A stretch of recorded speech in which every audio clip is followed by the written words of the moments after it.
All right, gentlemen, I have pushed record. So now, Giovanni, you got to behave yourself, dude. We're recording this, and I don't want to, have to fight cancellation because of some nonsense you and your mustache, you cause. I can't deal with that. All right. So, Got all it. right. So this was your idea, and for the Jason Wright Show audience, you know that I bring on Giovanni every once in a while. Uh, Giovanni Catanzaro. Does that sound? Did I get it Catanzaro, right? you got it. Yeah, Is that good enough? All right. yeah, you And got then, it. and today, Giovanni brought a new guest to the Jason Wright Show, Jake Margis. And the idea is essentially to talk about three different generations of dealing with some of the things that guys deal with. And I thought it was a great idea that Giovanni came up with. Right now, it is, as we've talked about, we've actually had a couple of episodes with my buddy James Quandall and I talking about just the male species in general is in a weird time, especially in America, kind of men trying to find their way. And so with three different generational perspectives, I think this could be a lot of fun. So well done, Giovanni. This is your idea. And the to get this thing started, both of you have brought a couple of questions that we will throw out there. And we'll just kind of tackle how generationally we have dealt with them and what our perspective is on them and just kind of see what unfolds. So whichever one of you, Jake or Giovanni, wants to go with your question first, let's do it. Right. Yeah. All right, let's start. So, me and Jake, we're both single guys here in Austin. We're tackling the dating world. We're in our careers. We're trying to move up. We've both come a long way in terms of career since we met 4 or 5 years ago. And I sometimes find myself tackling with, am I on track? Am I on track in life with a career? Am I on track in life with getting a family and finding a wife and settling down with children? Am I on track to getting a house?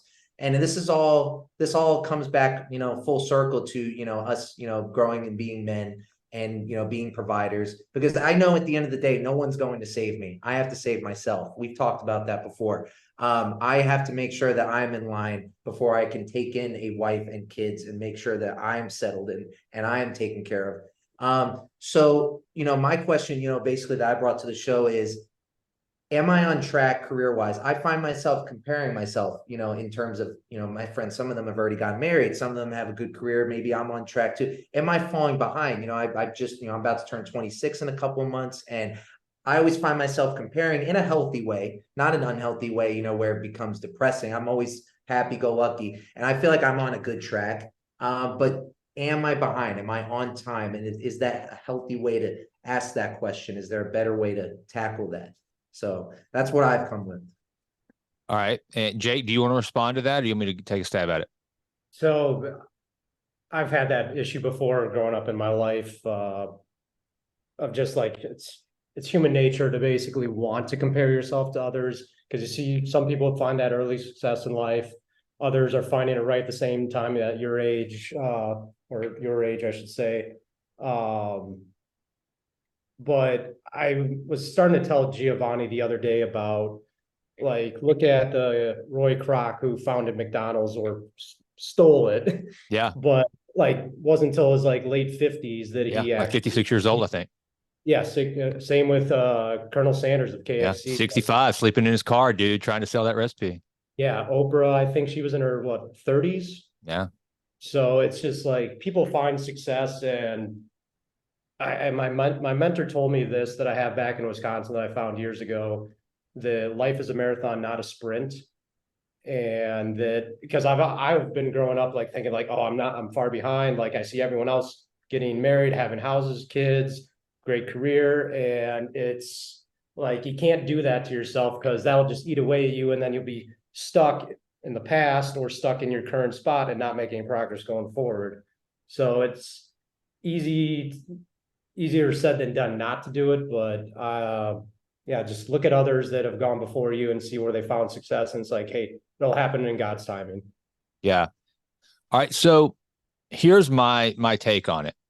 First of all, I think it's very appropriate, Giovanni. And for those of you who are not going to watch this on YouTube, you're just listening to this. He's wearing a T-shirt that says "Be ready," which is a portion of a scripture from 1 Peter 1:13.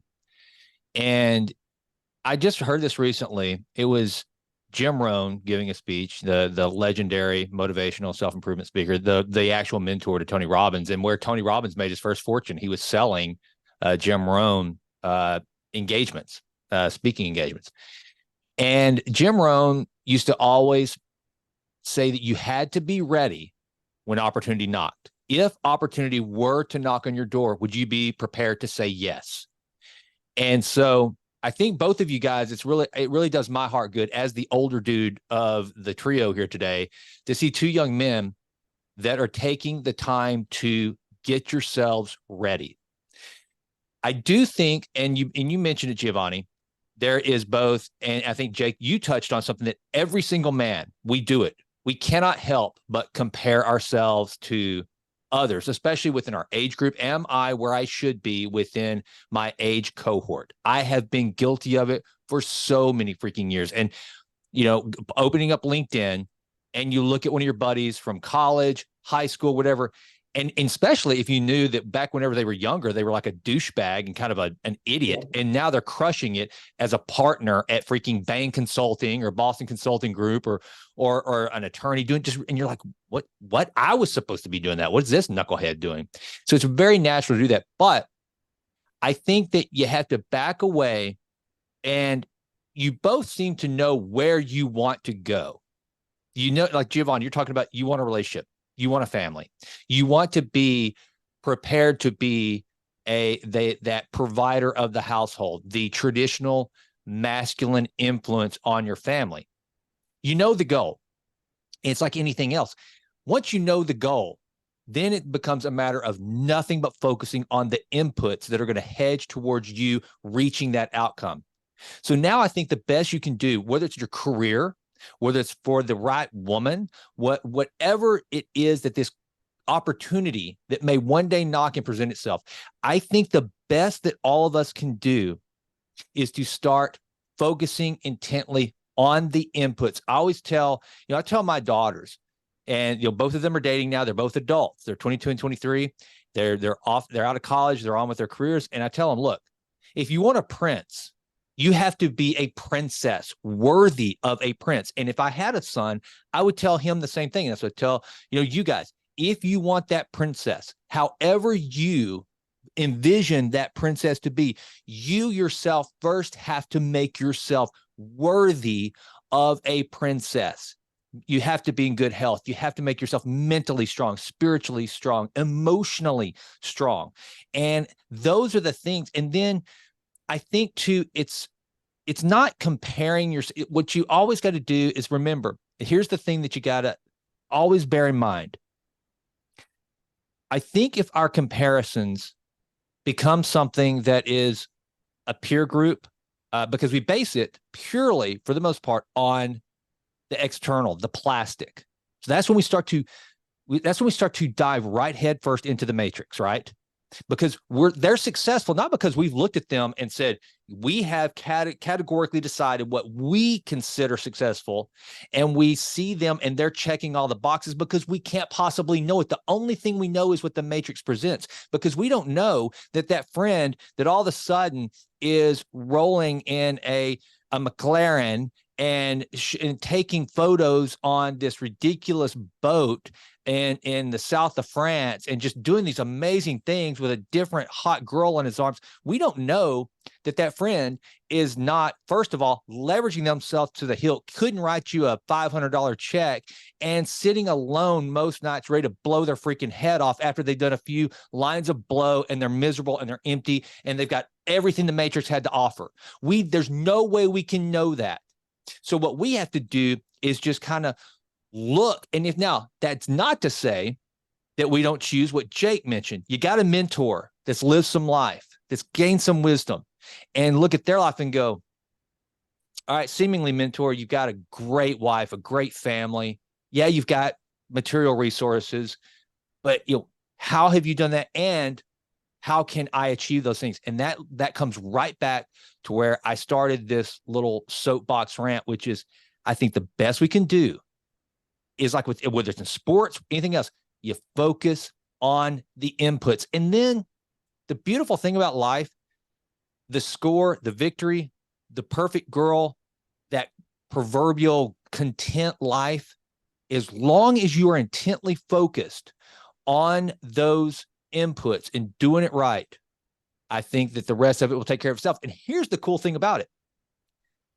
It's not about being self-centered, narcissistic, and constantly navel gazing and just being this person that's like, it's not about becoming Patrick Bateman from freaking American Psycho. That's the toxic side of what I'm saying, right?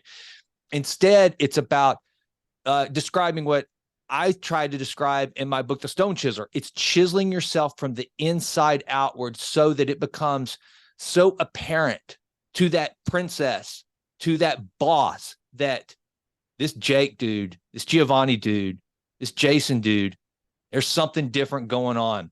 And the thing that's cool about it is I can feel it. I can sense it. I know it's there. It has nothing to do. I don't even know what car they drive. I don't know what kind of watch they wear. I have no idea who made their suit. I don't know any of that. All I know is them.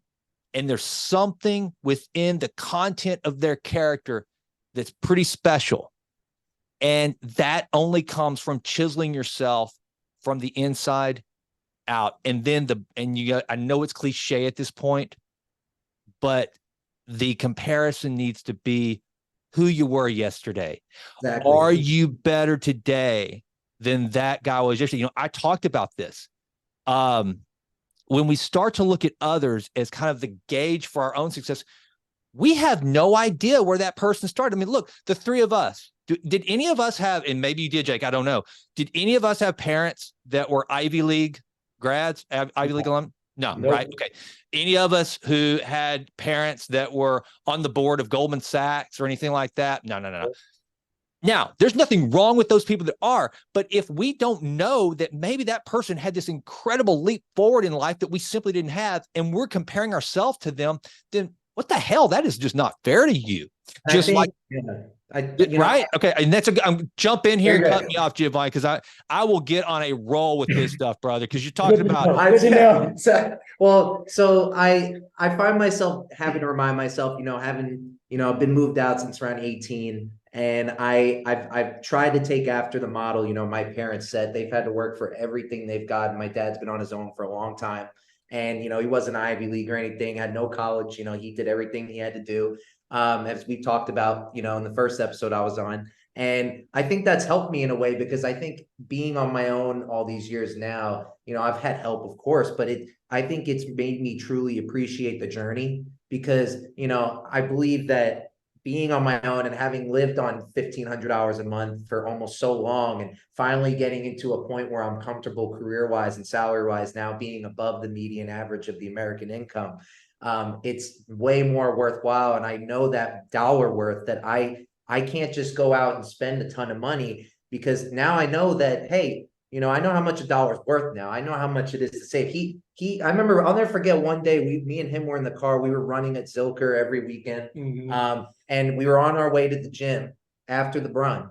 And he said, man, because I always, when I first met him, I thought he was like 2 or 3 years apart from me. And he's about how old do I look? He's like, he just turned 37 last week. Like, it's 2 weeks ago. It's insane. I get so good, brother. Keep it up. Yeah. So I tell him, he tells me, and he hears me venting about, because last year I was on a big job search, and I'd taken so many interviews and everything, just getting my master's, and it was so hard to get a job that I wanted. And he was telling me, look, he was giving me all this advice, and he finished out with this. He said, I wish at your age I knew everything I'm telling you now. And I said to myself, that kind of woke me up. And I said, you know what? I need to take advantage of everything he just said, because on the last episode we talked about life's too short to be fooling around. Once you get the knowledge, once you wake up, and I woke up about 1.5 years, 2 years ago. Once you wake up, it's hard to go back to sleep, and you don't want to go back to sleep. So he really woke me up with that line. Like, he would kill to be in 10, 15 years ago.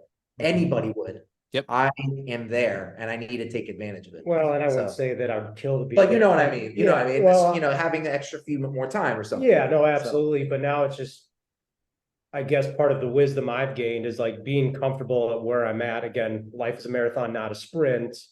And, not really giving a care what other people think or see. Like, hey, unless you really know me, like, as you said, content of my character, I mean, that I'm trying to do big things in life if you know me, actually, but just on the surface and you don't know me, like, I don't care.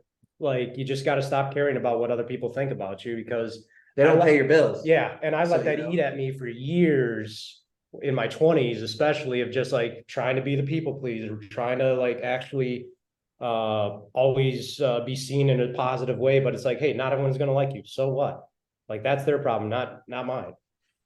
Yeah, could not agree more.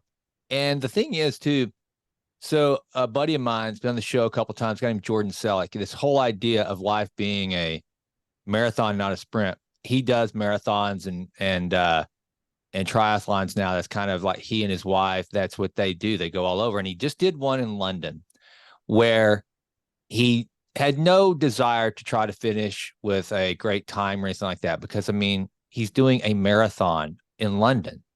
So he took the time to stop and look around and see the sights while he's doing the marathon. And I thought, what a metaphor for life. It is a marathon, that we should take time to look at past accomplishments. Each one of us once learned how to tie our shoes. And that was a big freaking deal. Then we learned our ABCs. That was a pretty big freaking deal. Then we learned how to read. And then it just, and progressively, our knowledge base, it started going. So, and if you stop for a moment to just process the miracle that it was for us to any of us to be born, and then to have the cool opportunities, the things that we've learned. And then when you start to, and I think this is the thing, the key too. And and look, it's taken me nearly 50 years to really get to this point. But because Jake, I was that guy. I mean, first of all, I'm a guy who's overcome a fixed mindset. I was a performer my whole life. It didn't really matter if I was important or I was wealthy or I was doing well. I just needed you to think I was. I need to look like I was doing wealthy. I had to get that MBA from SMU because I need you to think that I'm smart and worthy of being in the circles with the top private equity people. And it was a performance. As I've gotten older, to me, I realized that just human development and doing that really well, being able to read faster, absorb better, be healthy, have a higher VO2 max, not because having a higher VO2 max makes me look better, but makes me feel better. All these things are just really optimizing the human experience. Then all of a sudden you start to ignore what the Matrix is obsessed with. You just start, right? That point where you said about the marathon, looking around and appreciating, stopping, and thinking about it. I actually, you know what, just thought of something. I remember you came over one day. I showed you how I bought a bunch of frames from Hobby Lobby, and I started to hang pictures up. My walls were white. I had nothing up. And I was like, it's just a studio. I don't want to ruin the walls. I don't want to paint anything when I leave. So I said to myself, you know what? I have photos. I have my degrees. I have family photos. I have staff photos. You know, I've got accomplishments I want to hang up on the wall. So I did that one day. I went to Hobby Lobby, spent about $100-some. I bought some nails and I hung some frames up of my staff photos, the legislative sessions I've worked, and the letter that Senator, signed for me, and like the staff photos I've been a part of. And then I had to sit back and realize this is actually a good thing. It doesn't inflate you, but it actually makes you think, hey, look back, you've done all right. You've gotten a few accomplishments in there. Not that I'm not some, Nobel Prize winner or anything. It's not something to go around, show off, advertise. But it makes you think, hey, you're doing all right. Calm down, relax. You're still young. Take it easy. Roof over your head. Yeah, you got things going for you. You got some stuff to hang up on the wall. Not everybody's got those things to hang up on the wall. I got to be appreciative of it. So I mean, I said to myself, okay, this is a good, healthy thing, and I realize it now. I walk by them every once in a while. I walk in my place all the time. There's not much room in there. I walk around and I go, oh wow, that was a good time. I remember that. It's just a little bright part of your day. And like my previous coworker Avery that I brought last time, she told me about self-confidence. Give yourself a break, cut yourself some slack. You're above average. Be careful. Just be careful what you put into your mind, because if you give yourself that negative self-talk, you're gonna portray that. No one wants that. Oh, and I've been there myself though over the years, where it's just like I'm harsh on myself. Like, I have high expectations for myself. I'm very driven, but my mom and my dad would be like, you're beating yourself up way too hard over this little thing that you didn't accomplish. And I'm like, yeah, but I wanted to accomplish it. I mean, even going off of what you were saying about, right now, 37 years old, and back in the Midwest, I'll just say, not saying it's the entire mindset out there, but a lot of people will be like, oh, this guy's not married, doesn't have a house, doesn't have kids. Like, he's not really fully living life right now. He doesn't have all that. It's like, again, God's timing, it will happen, and I'm actively dating, but at the same time, it's like that checklist that people kind of expect you to have. It's like, hey, it doesn't always have to happen in the same order though either. Because my dad, I know when I was kind of trying to figure out my career in my 20s, he was just like, why can't you just get that 9-to-5 job that you can pay your mortgage and raise a family off of? And I'm just thinking, that is not me. Yeah. I love my dad very much, but that was just not my mindset. I am blessed for the family I have and the way my parents raised me, but I'm more of a risk taker. And that's why I moved down to Austin here a few years ago, just because I'm like, I need more risk in my life. I want to like push the limits of myself and not care about like this checklist or, I mean, get out of my comfort zone and stop comparing myself to others. I feel bad. We spent a lot of time on my question. That was a good question, though. Yeah, I like this, 'cause I have Big one. thoughts. You always go deep, Giovanni. You know, Always. that's I think we can kind of I think that we can just kind of wrap this thing up by enjoy the journey, right? Mhm. Because it's a marathon that's meant to be not run for time, but to be run for what you can see and what you can do while you're there. Those memory dividends, remember that? Get those memory dividends in, which by the way, so that the idea of the memory dividend came from the book by Bill Perkins, Die with Zero. And Bill Perkins is coming on the show this month. Yeah, I'm going to interview him this month. He'd been doing some traveling. So I'm really excited because so much of a lot of what I've talked about contentment and living life well came from, I mean, that's Peter Attia, one of Peter Attia's top 3 books. So I'm really excited to talk to him.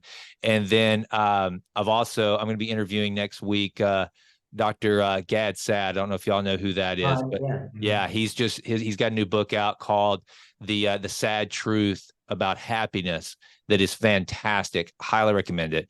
And so anyway, that's kind of when you start to focus on an optimized life as defined by you, what you find to fulfilling, creative, and that's something that would be attractive to the type of spouse that you hope to one day have, then that's where the calculus actually changes. So it's a good question, dude. Well, it was off to a good start, dude. That was nice.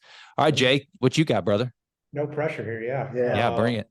No, mine was in preparation for like coming on here, was watching a lot of videos on YouTube of just either people that are trying to motivate others or influence others. And it was how do we, and bear with me here. How do we define the best version of ourselves? Which at first, like watching these videos, it was like, okay, obviously a successful career, hot wife, house, all these other toys that you might have. But then I was thinking about it even further, but it's like, well, but not everyone's at that moment right now in their life. And so breaking it down further into the time that we're all each at our lives at this moment. So that's kind of like, how do we define the best version of ourselves? This is my question. Giovanni, you want to tackle that? You want me to just start? Yeah, I think I can go first. So I like to say, I guess bring it back to my other point too, is the comparing of my past self. So, I used to tell Jake, I told him the other day when we were watching some videos together, we're eating some dinner. I said, man, I remember 3 years ago when I would get three frozen pizzas a week. I was 200 pounds and I would just eat that for dinner almost every day.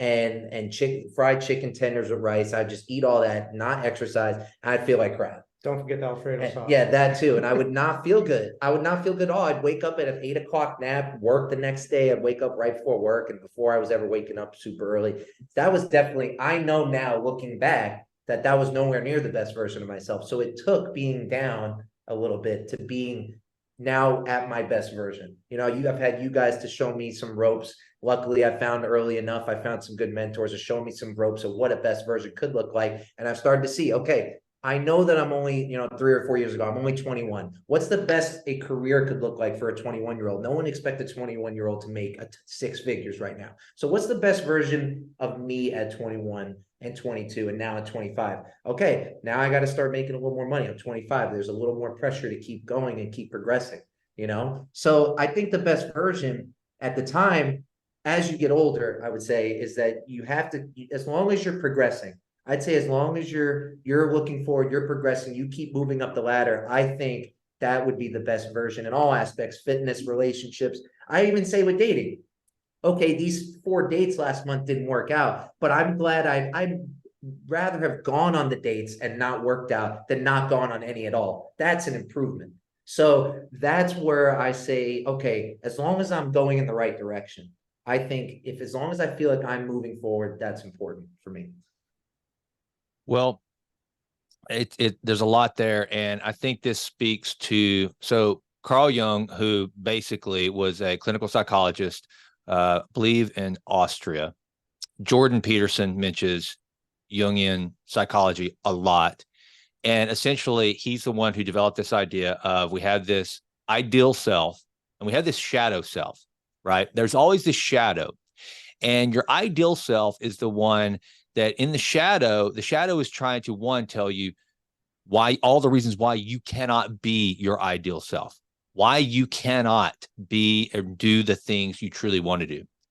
Further, you have this shadow self that has an understanding, and it's there, it's behind you. It's the one that says, this is what you really want to do, say right now, but you can't because you have your mask. You have your outward self that the world has seen that you're trying to craft and create.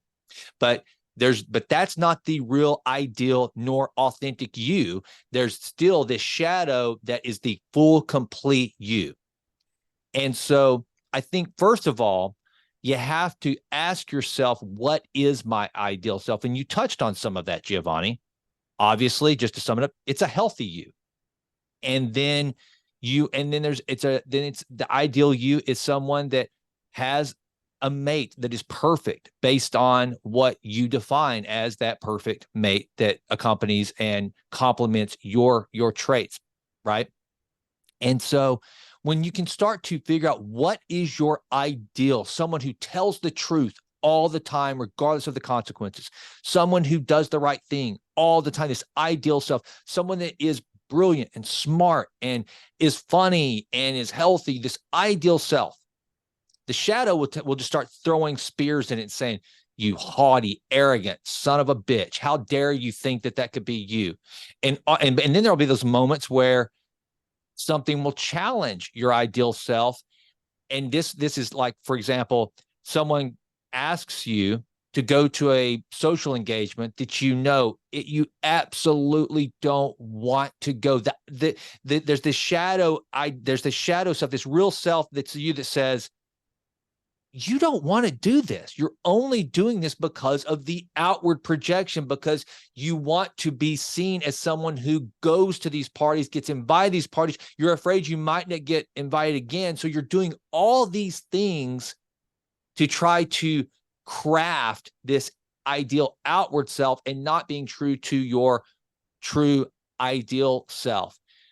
So I think that a lot of it takes this exploration. And this is the hard thing. It goes back to something, Jake, that you said earlier about when people hear guys like us, because I say this, I truly, and it took me a long time to get this point, I don't care what anyone thinks. It's what allows me to have this podcast and do the things that I do, because normal, everyday guys like me, we're supposed to just be lawyers and selling insurance and being members of the country club and taking our kids to 30A during the summers and doing all this typical repetitive stuff every day. And then all of a sudden, and so who the hell do you think you are with a podcast and writing books? What do you think? Were you trying to be famous? That's what the people that exist in the Matrix look at a guy like me and say, what are you trying to be famous?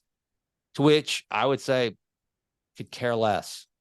Mm-hmm. What I'm doing is I'm being honest with my ideal self, which is I am a bit obsessed with, again, optimizing my life to the greatest degree, carving and crafting a life that allows as much time as possible to spend with my wife, and my daughters and the people that I love and truly want to be around. And if that looks funny to you, if that looks stupid to you, if that looks like a waste of time to you, I don't care, because what I'm doing is no longer am I trying to play into the mask, which was Giovanni, to one day be the governor of Texas and do all these things and be because that's what everybody expects of me. That's the image I had portrayed. I had built this outward ideal self that is politically minded and is going to do all these things, to where I'm like edging back closer and closer and closer to my true identity, which could care less if I ever have any so-called power, prestige, prominence in the way that the Matrix defines it. I'm not, and it's not, but on the other hand, we sound like jackasses when we say, I don't care what anybody thinks about me. Well, I want both of you guys to like and respect me and consider me a mentor. I do want that. If you don't, it's not going to hurt my feelings. It's not going to define who I am. But I do want people to think I'm a nice guy. But I don't care if you think I'm successful according to the Matrix's scorecard of that. And so I think really what it gets down to is just being really freaking honest. The last thing I'll say on this, once you discover that ideal self and true identity that you're going to start chiseling away to become, then you have to really start measuring the opportunity costs. You have to ask yourself each and every time, and I have to do this now constantly, when it comes to, especially just kind of on a very rudimentary, simplistic way, job offers. I could be making a crap ton more money doing a bunch of stuff that I freaking hate. Now, if I did those things, I would get to do all the crap, and I could do all the stuff that makes me just look like a freaking badass in the Matrix. I would be one. But then the opportunity cost of that would mean that I would put myself in a position to where I would have to constantly say no to an infinite number of possibilities that, while no one else may value in the Matrix, bring great value to me. And so I think, Jake, Giovanni, once you figure out who you are and you start chiseling away to sculpt that ideal you from the inside out, then everything needs to be gauged against the opportunity cost. Because every time you say yes to that thing that you really don't want to do, and it's in conflict with that person that you know who you are, that person you know that you're crafting, every time you say yes to those things, you're saying no to an infinite number of things that could, in fact, build up and help you shape that person, that optimized human that you are striving to become. I think, also too, with the ideal self, that my ideal self includes having a mustache and not caring what anybody thinks. Shave it. You obviously don't care what I think. I mean, I sit there, I look at this, and all of a sudden I got a craving to go watch Boogie Nights. And the Stone Chiseler also has a really good name too. So yeah, Giovanni Cristiani, named after you, but I guarantee you, Giovanni did not have a mustache. He's not out there in the stone yard chiseling away with a freaking stash, Hey, yo, check out my boulder over here. Oh. So what do you have for us, Jason? We had a question. What do you got for us, maybe? Mine is very simple, and it's a little bit open-ended. Because look, okay, as an old fart, I look on the dating scene and I see, as challenging as it is to be a man, I see the messages just being hoisted upon the female population these days. And I'm like, bless these girls' hearts. A lot, in my opinion, what they're being told is a definition of a successful woman as a great woman that will give you a great happiness in the future, is all the biggest pile of steaming dung that could be just hoisted on these poor girls.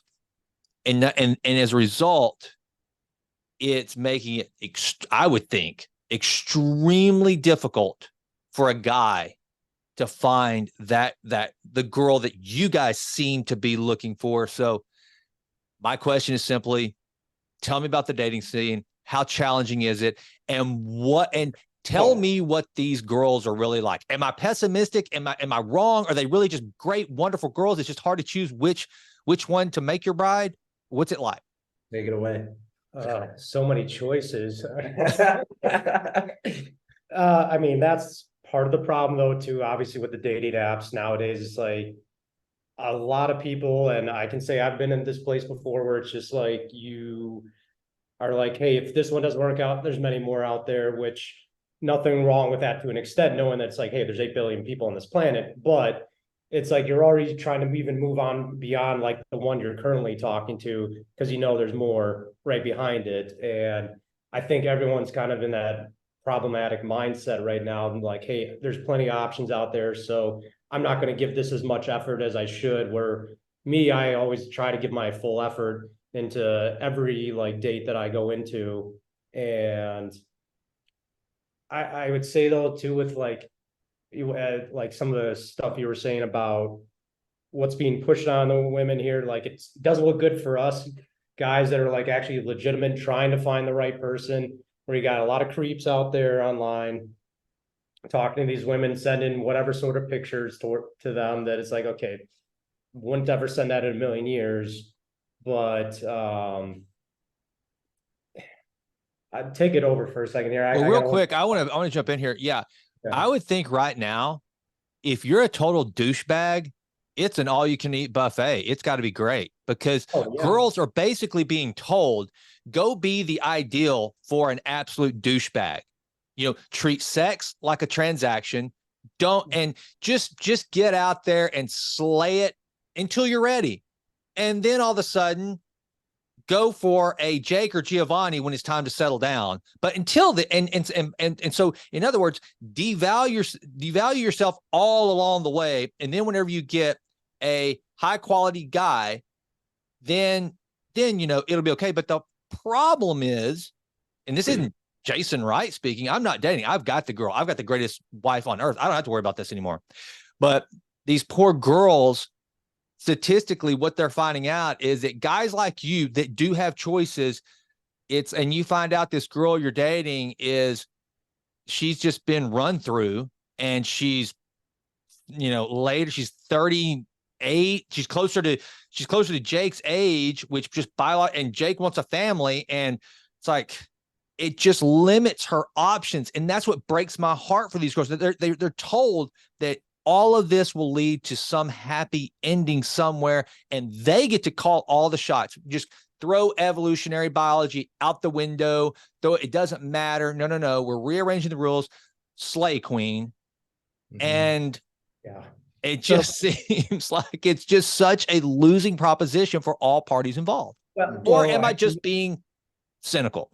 No, to interject here, I mean, there's a lot of high expectations on men, and this is just, I can only speak from some experiences, but just like, guy has to have an amazing job, pays a lot of money. These are the double standards that women won't complain about. So there's always the double standard that men there's double standards. There's double standards that each gender doesn't like. However, we find that most of the complaints come from from females who don't care. They only care about certain double standards when it doesn't help them. So for example, they don't mind the double standard that I have to pick them up. I have to ask them out. I have to pay for dinner. No problem. That's no problem. That was a double standard that men take in, we accept, and we understand. That's just the game. It's just a known social norm. But like I said, I've been on my fair share of dates just this year alone. And I won't say that it's all them. I have some problems there too. I would maybe jump in, that's a mustache. That's mustache. They like it. So, I'll jump in, maybe I'll ask a girl out that I don't agree with on everything, but I don't mind going out for a drink or going out for a dinner. But I think when it comes down to is that the unlimited options, that's a big problem. You go on a date and you find one thing you don't like. I think a lot of people have a problem with, they're looking for that spark on the first date. And it's not going to be there. And it's the spark on the first date is not that. You're supposed to continuously fall in love with someone, eventually leading up to marriage. And I think a lot of the problem with these dating apps, which by the way, I believe I had up to 7 at one point, and I'm down to 1. I can't stand them. I'm eventually going to get rid of them. And like I said, I brought up Avery earlier. She told me, you need to get rid of them. Stop forcing it. Stop trying to look. You've got a lot of good things for you. You don't need to be on these dating apps searching for these women that clearly are just out there seeking attention. They have a ton of likes sitting in that Yeah.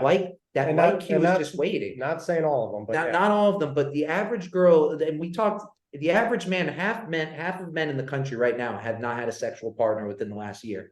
Yeah. Men just aren't having a sexual interactions. It's just not happening. So the fact that I can see going on all these dates this year, I just know that I'm already on the right track. However, are they dates quantifiably that you would put in the category as in quality, not quantity? Mhm. So I say to myself, okay, stop looking for it so hard. So I gave up on the apps a little bit. And there's been recent luck in the last month or two, but just settling into a new job again. And I know that she'll come. She will eventually come. But you also start to get existential at the same time too, when you realize I'm my father's age when he had me. So Mhm. you start to feel that little pressure now. Again, here we go back. That first question, am I on track? I've just compared myself to my father, and he was lucky to find the greatest woman that's ever going to exist, my mother. And I'm like, okay, where's that for me? It's just, we run into those questions. So what the thing is, like I was telling you the other day about, at 35, like when I hit that age a couple of years back, and I'm thinking like, again, comparing, where am I along with the rest of the population? I asked him, I said, what is there pressure there? How do you feel? I looked it up and I forget the exact statistics, but it was pretty high of like guys, once they turn 35, it's like, oh crap, like I'm behind now and then all of a sudden there's that pressure of like, I got to find someone and get married. Can I add one thing? Yeah. Remember what I told you is right here by the pool. I said, I am the biggest fear in life is not death for me. My biggest fear in life is knowing that I could be 40 or 45 and my parents will either pass or be too old to ever see me walk down the aisle, walk or have grandchildren for them. That's just because one day when they go, they will never come back. And I know men don't talk about this out loud. It just doesn't happen. They will just deal with it. They'll sit there and understand that that's it. My parents will never see me get married. My parents will never see me have grandchildren. They will never, ever be a grandparent. That is existentially scary to me. And there is pressure to want to move forward. And I asked him, I said, just as advice, what do you think? What's going through your head? And we had this conversation because that is a scary thought. A lot of men won't talk about that, because like I said, we've talked about this before. A woman can be saved. A man has to save himself. And you can't be saved there. Once it's over, that time in life is gone. And you can't bring your parents back to get a wife or get a child. But it's scary to me. Unfair to put that amount of pressure on it is unfair, as you mentioned, because as I said, well, life is a marathon, not a sprint. You can't calculate or plan all this out. Like you just, like I look at your situation, go through God's timing of it. Like I look at Jason's situation. He remarried after all that time, had kids, and he's found the love of his life now. And it's like, did you expect that? You went on that cup of coffee date. You said, I'm not going. I'm not going. Yeah. And you wound up going, and it was the best decision you ever made. You said, what was it, 140 days later? Yeah. You had a ring finger. Yeah. And that's obviously what I think about. We're fortunate as men that we do have longer runway, just biologically. We can procreate. Yeah, exactly. We do. I don't know why, but it's the way it is.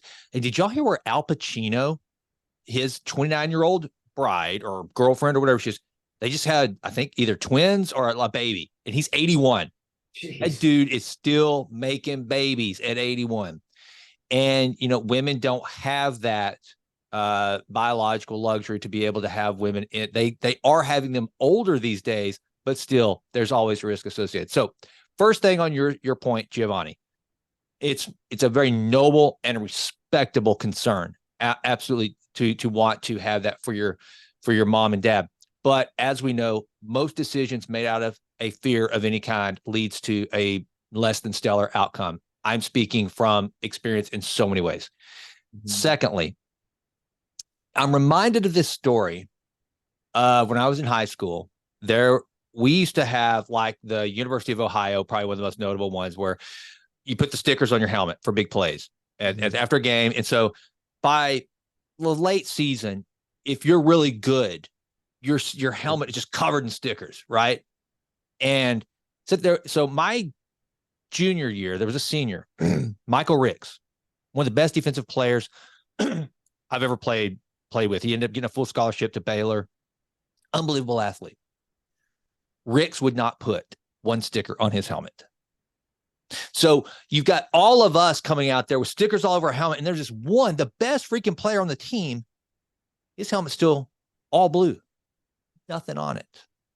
You couldn't help but look at that and go, what's up with that guy? And I think right now, as you got, the best you guys can do is to be the Michael Ricks of this crowded field.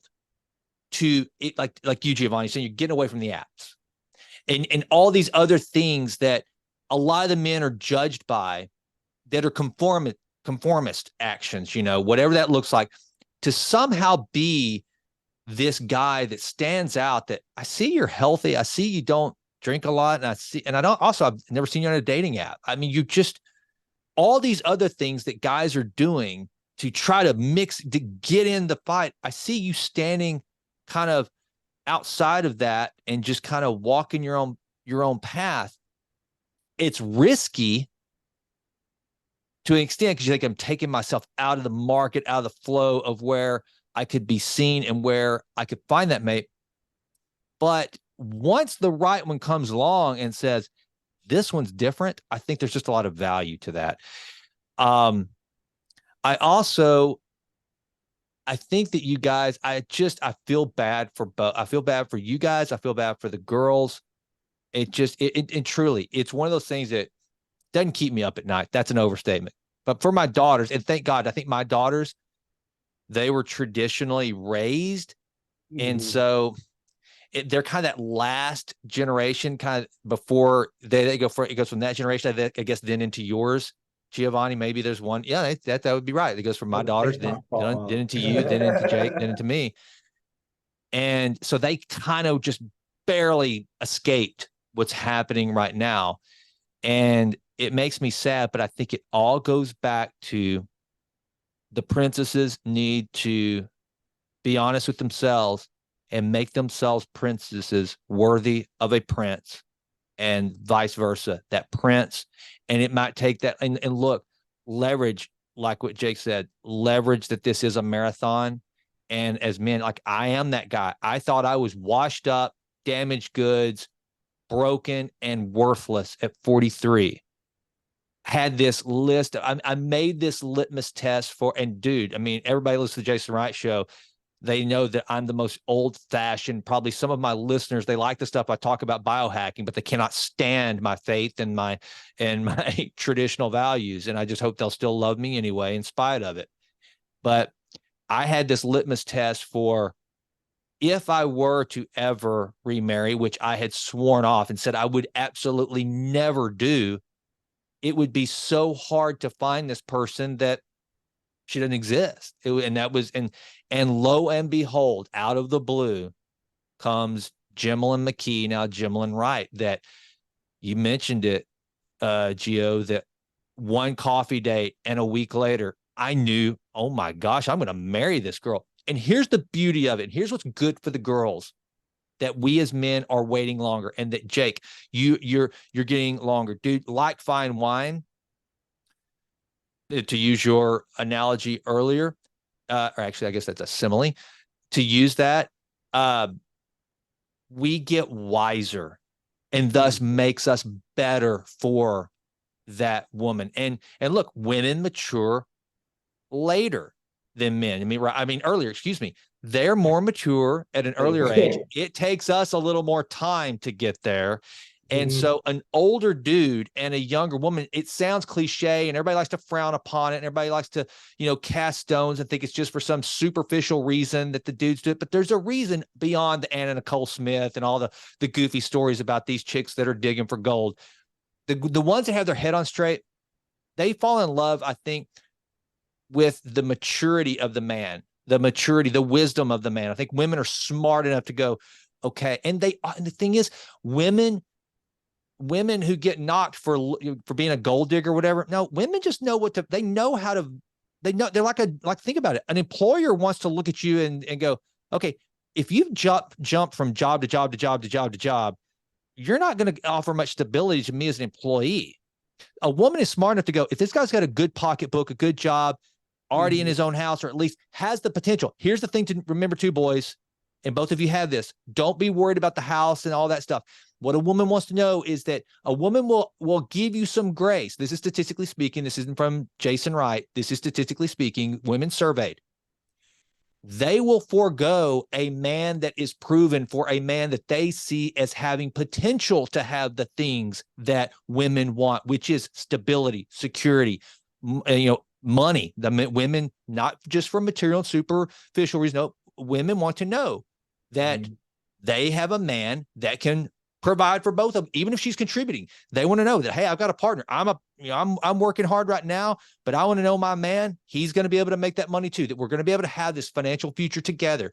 And so just as long as you've got that potential, you're still very valuable in the marketplace.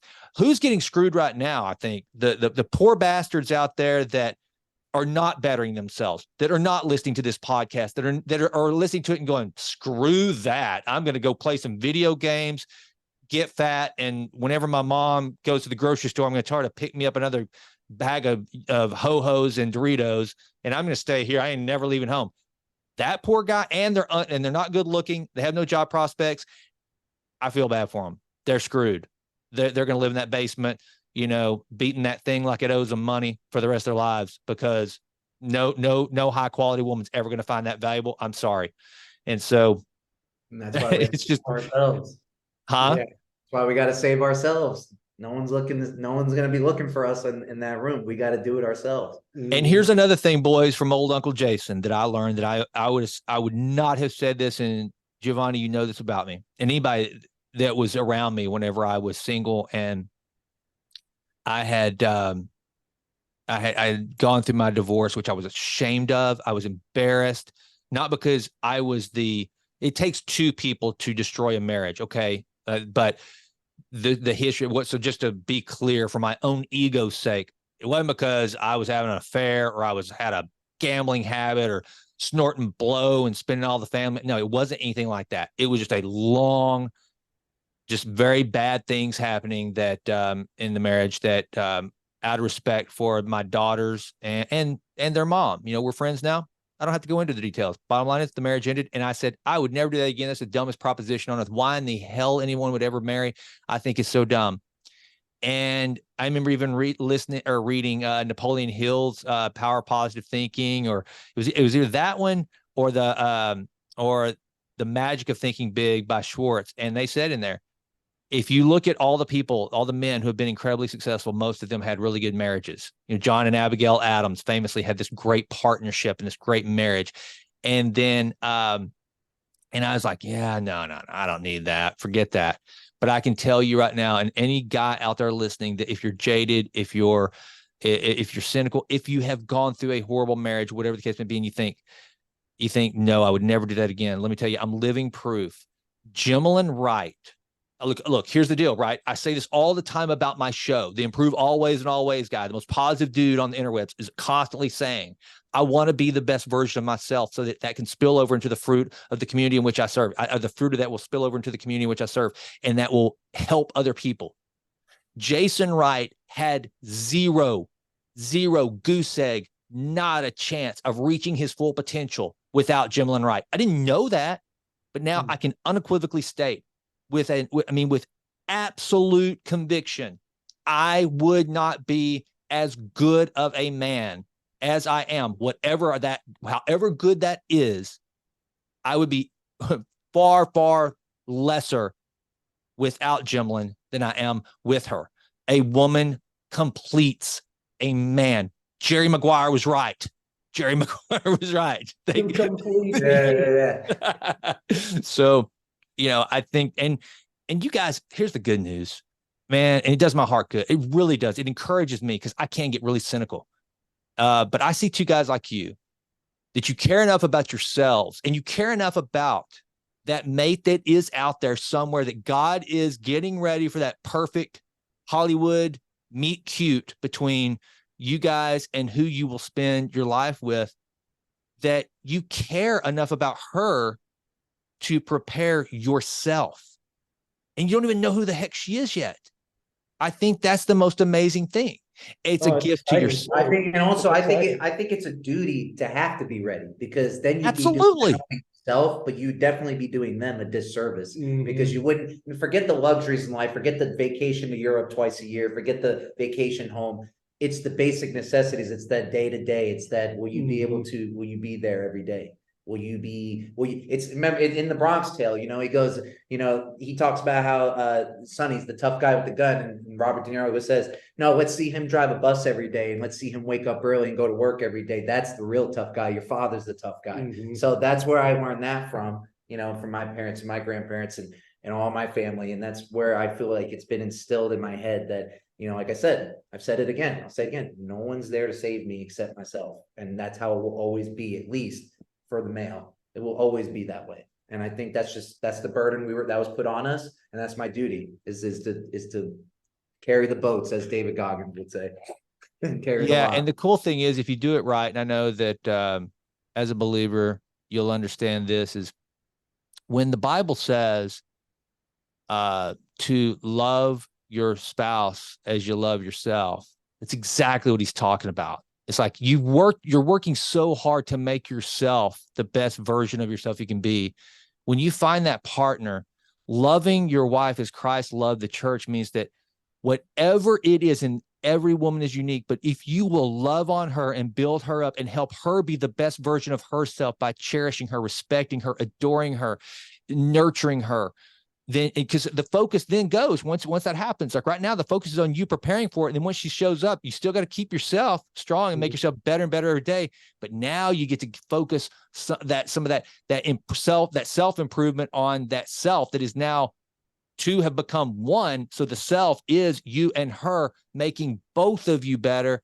And then when she partners with you, it is so freaking beautiful. And I'm living it. I see it. And I want it so bad for you guys. I really do. And because you guys, y'all are catches. I mean it. You guys are. And so ladies, if you're Even listening, with the stash? even with the stash, dude, you even rise above the thank you. freaking fireman, New York policeman stash, which, I will say this, it's kind of sweet, your dad being a New Yorker who then came to Texas to become a cop, I guess, because he wasn't a cop in New York, right? It wasn't until he got to Texas. Yeah. Mm-hmm. So, now you kind of have the whole vibe. It's kind of almost like an homage to your dad's law enforcement career, that big old stash you got crawling across your top lip. No, he hates it. He hates it. Trust me. He used to have one at my age. I see it in the family photos. I know where I get it from, but now he doesn't have it. Apple doesn't fall far from the tree, though. Sure doesn't. Sure doesn't. Well, guys, I think this was awesome. I mean, we kind of knocked this out. What else should we cover? Is there anything else about this whole dating scene? Am I off my rocker? Did I say anything that you guys like, Jason? No, you're seeing it. You're seeing it from a good vantage point. Yeah, I'd say the only thing is, as you were talking about the women, be a princess for your prince. I think a lot of it too that I've been seeing is like a lot of girls that I've experienced with is a lot of them don't quite know what they want yet.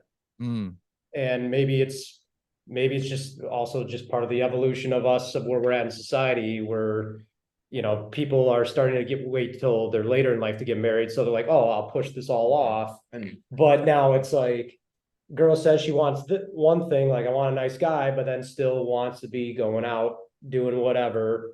And it's like, wait, you're saying this, but your actions say otherwise. I think the most important aspect, especially to going on many dates with many women and not going anywhere, the most important part as a man is to never get bitter about it. Yes. If you get left on red, if you get ghosted, if you get told, I don't want to go out with you anymore, I had a nice time, don't get bitter about it, because if you do, it's embarrassing, one. However, the other part is just know, hey, look, they were upfront with me and honest. They don't want to see me anymore. Great. I save money. I'll save time. Well, time to move on. That's if they're honest. True. That's if they're honest up front. Yeah. However, even though at the end of the day, no matter what she does to you, no matter how she rejects you, no matter how it goes down, the important thing is to never be bitter about it. Humble yourself and say, hey, wow, I can't get anybody I want. But also just move on gracefully and take it in stride and just go to the next one. That's just how it is. Well, and I even do this too, where, as you're saying, pray to God, like before I go on a date, or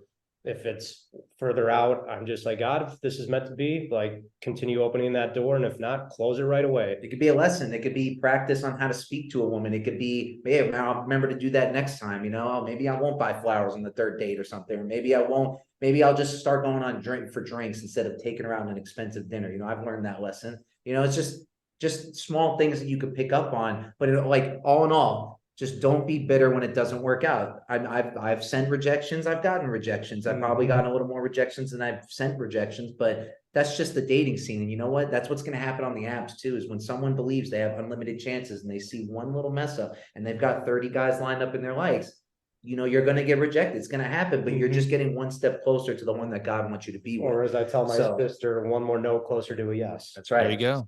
It happened with Bob last year. So wound up working out. You know, Jake, one of the things I wanted to address real quick, and it's purely anecdotal. My youngest daughter, we had this conversation one day on our way back from the airport. And I love having these conversations with my daughters because they're around that sweet spot at 22 and 23, you know, and I'm constantly, and they throughout their lives been pretty open with me. Not always as open as I'd like, but pretty open. That you know about. yeah, that I know about. Right. They've told me, they've curated their stories pretty well, I think. But, you know, Abby, and she was just kind of talking, and she said, you know, I one day I want to have a job. I want to work, and I want to provide my half of the deal. And I mean, this is a girl that when she lived here, guys, so there's this Mexican restaurant where we always eat that we've eaten since the girls were like little bitty. So for however many, so probably 15 years of Abby's life, she's eating, and then she gets her driver's license, and it's literally a straight drive from where I live, once you get down the main street, to this restaurant, about, I don't know, 6-7 miles away.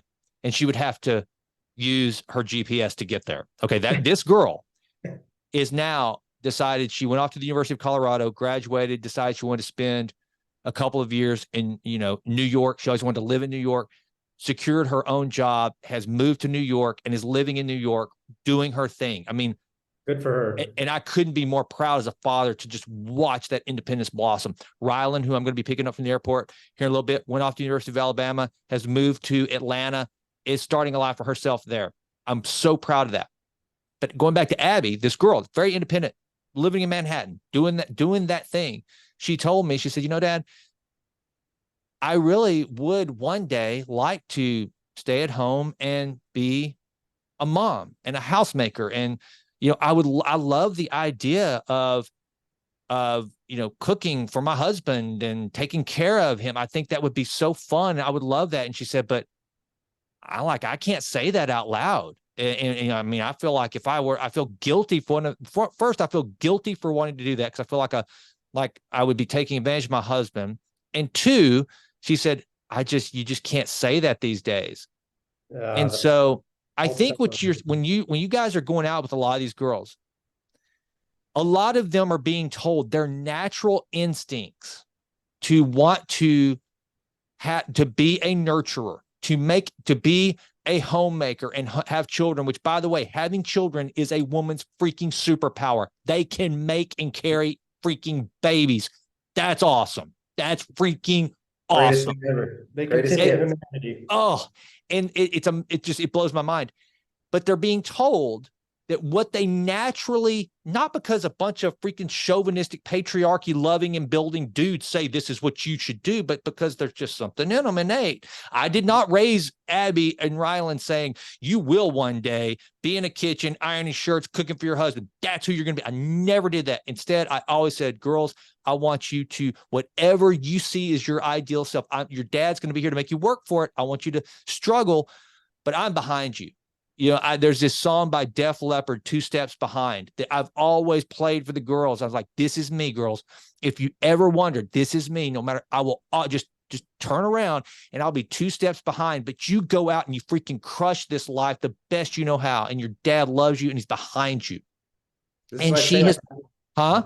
No, sorry. I didn't know you were going still. No. And I said, and yet that she has determined that deep down, she wants to be a traditional homemaker, and she feels guilty, and she knows that society, these chicks that are running the matrix, say, no, you should not want that. Do not want that. That's not good.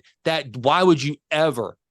And so I think, Jake, a lot of these girls, they don't know what they want, because what they want, they're being told you shouldn't want that. You're wrong for wanting that. Now, not all of them, but statistically speaking, most women, Jordan Peterson talks about this all the time. He's done a lot of consulting for some of the biggest law firms in the world. And they bring him in as a clinical psychologist to say, the most brilliant women we have on staff, we can't keep them after they're 39 years old. Can you help us figure this out?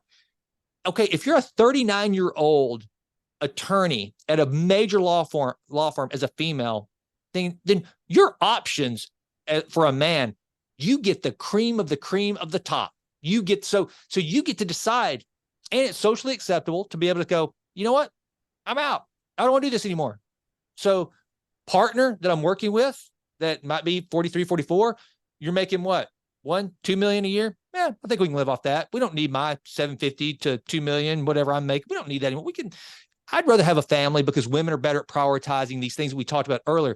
Women understand what really matters in life before we do, but they're being told, nope, all the shit that the dudes are into, ladies, that's what you should be into too. You need to go for the cars. You need to go for the sex. You need to go for not being married. You need to go for footloose. You need to go be the douchebag that you freaking have been taught to hate. That's who you need to be. And I've always said too, like, a guy can go through the drive-through, hear a girl's voice on the other end who's taking his order, and fall in love with her. Doesn't take much. Yeah. I've always said that. Are you saying this? What I'm trying to say is no, because I don't drink that.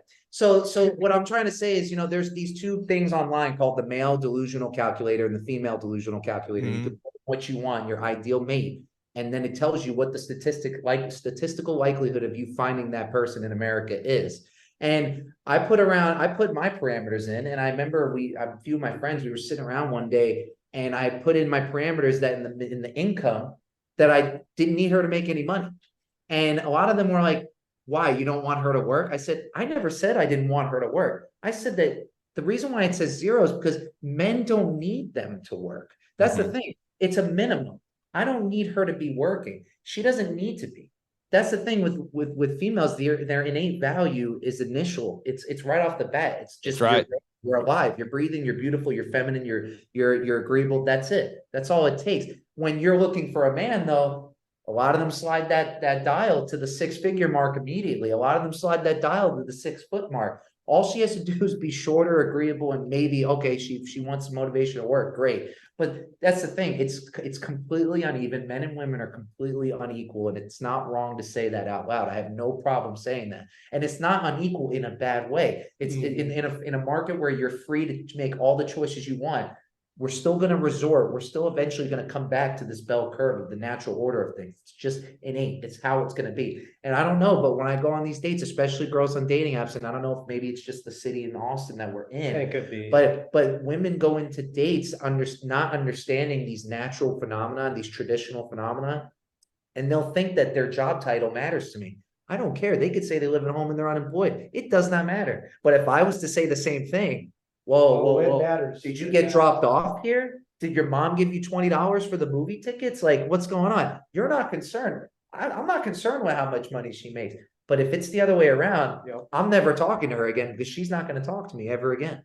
So I had to explain so much a double standard, but it's okay. I had to explain that to Abby. I've accepted that double standard because that's what men, and I'm not bitter about it. I accept it, I deal with it, and I move on. I explained that very thing to Abby because she brought up the age-old trope of, why is it if a woman has a lot of men, she's a slut? If a dude has a lot of women, he's a player. Why is that the case? Why is that okay? And I said, well, first of all, it's not okay for a dude to be a man whore. To me, that's a douchebag. And I don't think there's anything noble about that. But if we're just talking about, if you wanted to answer the question, it's this. There's only 2 reasons why a dude that's good, let's just say he's decent looking. He's not even good looking, but a decent looking guy. Okay. There's only 2 reasons why he's having a lot of sex. Either one, because he's really good looking, he takes care of himself, and he speaks well, and he presents himself as though he is desirable. Okay. That's why he's that guy that looks like freaking Brad Pitt and is going to slay it. Okay. Or 2, he's a mediocre dude, but he's very successful. making money. So that's why you say, well, okay, what if the dude just pays for all of his sex? Well, he's got to be good at something to be able to pay for all the sex. So maybe he is a gross, disgusting douchebag, but a chick would still, that's why chicks will marry the pot-bellied, ugly dude that's really rich. So he's had to your point, Giovanni, he has had to earn his way into desirability. The woman, you're exactly right. She's born with her beauty and her value. Again, she possesses the superpower of being able to provide a child. She is special. That's why I will argue all day long that the whole patriarchy argument that somehow we just globally came together, all the men way back when, and said, let's hold the women down. I don't think so. I think it had more to do with the fact that a woman needs to be protected. The human race does not procreate and does not exist without the woman. She's got to have the babies. And so we got to protect her and take care of her because she's so freaking special. She has value from day one. And then there's just the pure, just hedonistic sex side of it. I mean, an ugly chick that's willing to give it up, bless her heart, some dude's going to have sex with her. She can have a lot of sex, even if she's not that good looking, because there's a lot of pathetic, horrible douchebags out there that will have sex with the ugly chick or whatever. The ugly dude, unless he's got money, he's not getting it. It sucks, but that's just the way that it has been biologically. And so I think that brings me back to the guy that can have a lot of sex doesn't mean he should. It's a lot of things that we are able to do. It's legal to do. It's fine to do, but it's not good for you. And I think as far as men are concerned, any dude out there listening, if you yourself want the creme de la creme de la creme de la top of that princess out there, and even though you can just freaking slay it, man, how cool will it be if you're a dude that can say, you're good looking, you're successful, you take care of yourself. And by the way, when you guys really start having those serious conversations, you can go, yeah, I wasn't that guy. I can't imagine some chick would be like, ooh, wow, you probably don't know what you're doing. So you've only had sex with 2 chicks, or you're a virgin. Oh, I'm out. I don't want you. Nah. I mean, and if she is a chick, if it's a girl that says you're a virgin, so I'm out, probably an easy decision right there. Probably not the chick for me. Next. Yeah. So anyway, so dude, we got some pretty intense topics here, guys. We might get canceled after all. Y'all might have just destroyed the Jason Wright show. Well done. And you only get canceled if you want to. Yeah. That's right. Yeah, I'm gonna keep showing up here.